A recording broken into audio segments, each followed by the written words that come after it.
We can't keep pretending, Daniel. She's barren. She's holding him back.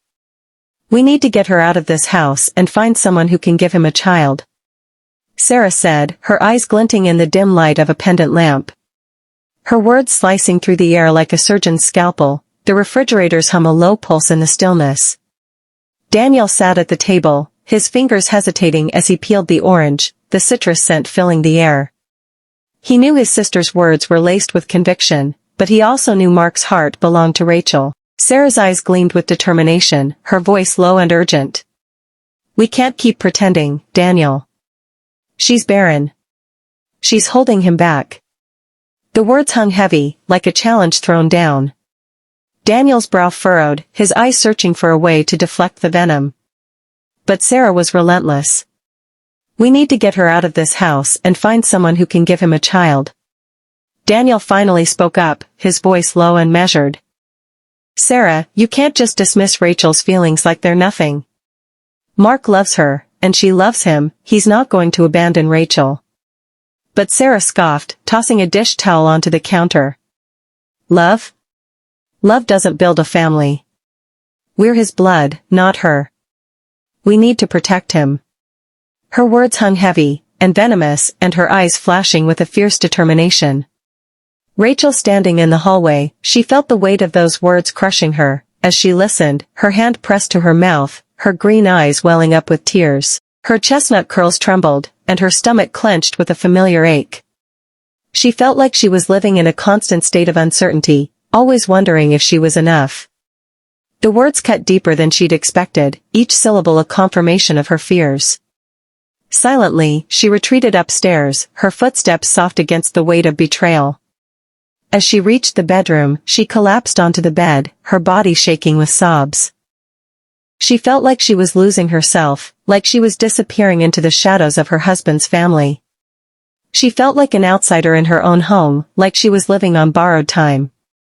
She thought of Mark, and the love they shared. For years, Mark and Rachel had fought an invisible battle. Their love was a quiet fortress, built through countless doctor's visits, negative pregnancy tests, and nights where Rachel's sobs echoed in the bathroom. Mark was her anchor, his hazel eyes warm and steady. We'll get through this, he'd whisper, his arms around her, his dark brown hair brushing her forehead. But the strain was relentless, etched into the lines around his eyes. His family didn't help.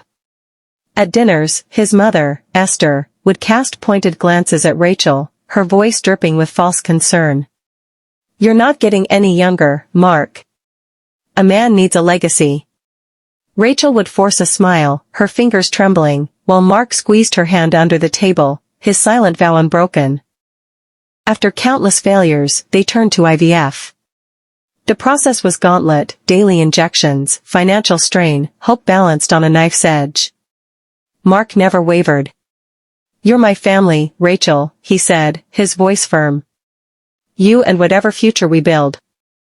The day finally arrived when Rachel held a positive pregnancy test in her hands, the news igniting a spark of joy that neither she nor Mark could contain.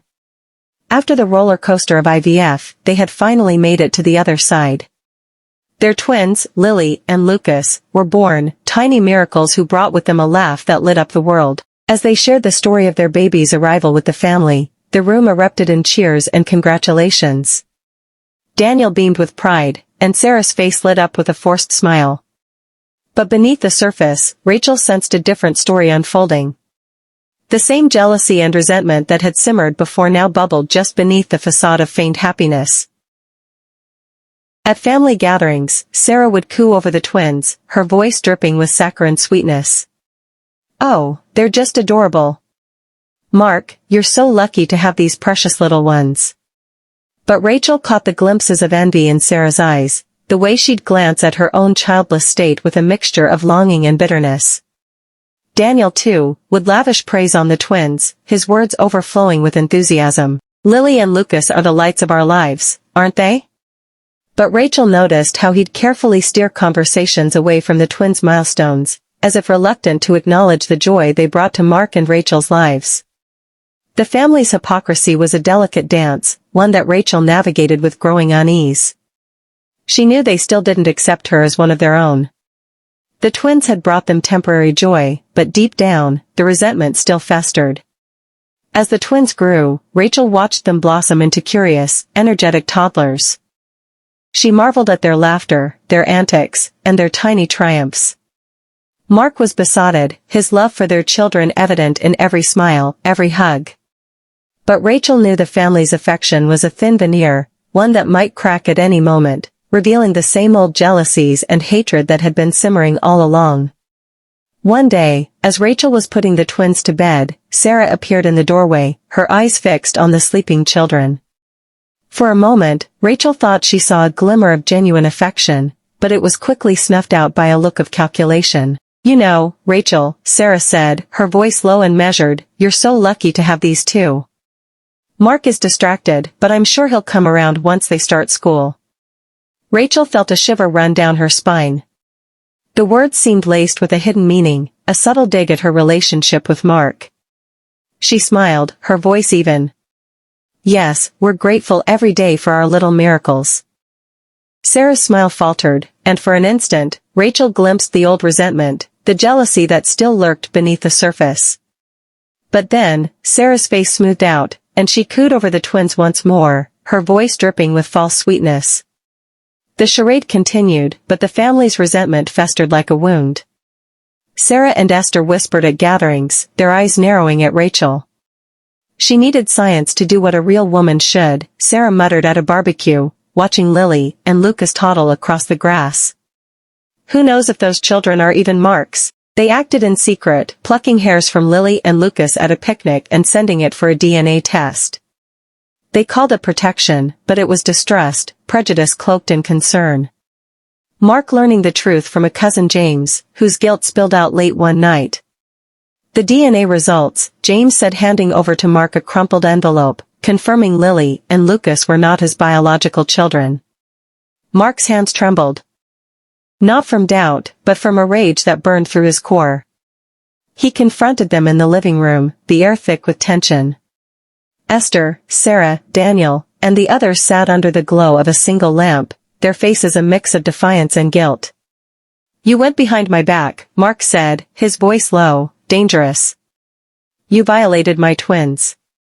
My wife. My trust." Esther shifted, her lips parting. "We were looking out for you, Mark." "No," he cut her off, his eyes blazing. "You betrayed me." Rachel stood in the doorway, her face a mask of hurt and exhaustion, her silence louder than words. The family stammered justifications, but Mark was done. "You're no longer my family," he said, his voice breaking. He took Rachel's hand, lifted Lily and Lucas into his arms, and walked out, the door slamming shut behind them. They built a new life in a smaller house, its garden bright with promise. Mark was protective, ensuring Rachel felt safe, but the betrayal lingered like a shadow. He'd stare out windows, his hazel eyes distant, lost in the weight of what he'd lost. Rachel noticed, her heart aching for him. She found solace in Lily and Lucas, whose laughter filled their home, and in a blog where she shared their IVF journey, connecting with others who understood. "You can't carry this alone," she told Mark one night, her voice soft as she touched his arm. He nodded, but his silence spoke louder. The family fractured in their absence. Sarah and Esther doubled down, blaming Rachel, but Daniel and an aunt felt the sting of remorse. Their calls went unanswered, blocked by Mark's resolve. In the old family home, a photo from happier times, a picnic before Lily's and Lucas's birth, gathered dust, a relic of what was. One day, Daniel called Rachel, his voice low and hesitant. "Rachel, can we meet? I want to talk to you about something." Rachel agreed, curiosity getting the better of her. They arranged to meet at a quiet cafe on the outskirts of town. As Rachel arrived, Daniel was already seated, nursing a cup of coffee. He looked up, his eyes searching for hers. "Thanks for coming," he said, his voice sincerely. Rachel sat down, her hands wrapped around her own cup of coffee. "What did you want to talk about?" Daniel took a deep breath. "I've been thinking a lot about how Sarah and I have treated you. I'm ashamed to admit it, but we've been unfair. You brought so much joy to Mark's life, and to our family, but we've repaid you with cruelty and resentment. Rachel's eyes widened, surprised by Daniel's words. Go on, she said, her voice neutral. Daniel's eyes dropped, his voice filled with regret. I remember the day you overheard our conversation in the kitchen. I knew we'd hurt you, but I didn't realize how deeply. And when the twins were born, we pretended to be happy, but inside, we were still consumed by jealousy and anger. Rachel felt a lump form in her throat. She'd never expected Daniel to acknowledge their wrongdoing. I want you to know that I'm truly sorry, Daniel continued. For the way we've treated you, for the pain we've caused. You're a part of our family now, and I want to make things right. Rachel looked at Daniel, searching for sincerity. She saw it in his eyes, a genuine remorse. Thank you, Daniel, she said, her voice soft. Your apology means a lot to me. Daniel smiled, relief washing over his face. I'm glad. I want to work on rebuilding our relationship, Rachel. You're important to Mark, and to the twins. You're important to me. As they sipped their coffee, Rachel felt a glimmer of hope. Maybe, just maybe, they could start to heal the wounds of the past. Maybe they could learn to accept and love her, for who she was. The future was uncertain, but for the first time in a long time, Rachel felt like she might finally find her place in the family. One evening, after Lily and Lucas were asleep, Rachel sat Mark down. Her green eyes were steady, her chestnut hair tucked behind one ear. I know what they did was unforgivable, she said. But holding on to this anger, it's hurting you more than them. Mark's jaw tightened, pain flashing across his face. They hurt you, Rachel. They hurt our kids. How do I forgive that? You don't forgive for them, she said, taking his hand.